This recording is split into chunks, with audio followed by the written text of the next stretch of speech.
ఇక రాష్ట్ర వైద్య ఆరోగ్యంలో కొత్త పాలసీని తీసుకొస్తామన్నారు మంత్రి దామోదర రాజనరసింహ. పేదోడి కడుపులు నింపేందుకు సన్నబియ్యం పంపిణీ చేస్తున్నామని తెలిపారు. మెదక్ జిల్లా నర్సాపూర్లో కళ్యాణ లక్ష్మి చుక్కలను పంపిణీ చేసి సన్నబియ్యం పథకం ఎమ్మెల్యే సునీతా లక్ష్మారెడ్డితో కలిసి ప్రారంభించారు. ఇక నర్సాపూర్లో ట్రామా, సిటీ స్కాన్ సెంటర్, ఇక ఇంటిగ్రేటెడ్ స్కూళ్లను త్వరలోనే ప్రారంభించుకుందామని అన్నారు. రోడ్లపై ప్రతి 40 కిలోమీటర్లలోపు ట్రామా కేంద్రాన్ని ఏర్పాటు చేస్తామని అన్నారు. యాక్సిడెంట్ జోన్లలో కూడా అంబులెన్స్ సేవలు అందుబాటులో ఉంచుతామని తెలిపారు. ప్రమాదాలకు ముఖ్య కారణం చెడు వ్యసనాలని తెలిపారు. ప్రతి ఒక్క పేరెంట్ పిల్లలను మత్తు పదార్థాలకు బానిస కాకుండా చూడాలని మంత్రి దామోదర అన్నారు. ఇదే విధంగా కార్యక్రమంలో గ్రంథాలయ సంస్థ చైర్మన్ సుహాసిని రెడ్డి, జిల్లా కలెక్టర్ రాకుల్ రాజు పాల్గొన్నారు.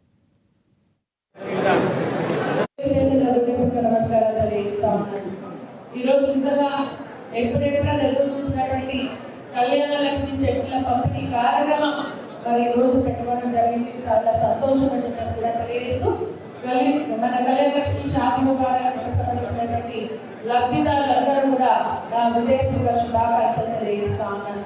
ఎందుకంటే ఒక ఆడపిల్ల పెళ్లి చేయాలి అంటే ఒక ఖర్చుతో కూడుకున్న నిర్ణయం, బరువుగా భావించేటువంటి పరిస్థితి, ఆర్థిక పరమైనటువంటి ఇబ్బందులు, వీటన్నిటి కూడా అధిగమించాలన్న లక్ష్యంతోనే గతంలో కేసీఆర్ గారు మరి కళ్యాణ లక్ష్మి షాపింగ్ కార్యక్రమం ద్వారా మరి ఫస్ట్ 50,000, 75,000, 1,16,000 రూపాయలు ఇస్తూ రావడం జరిగింది.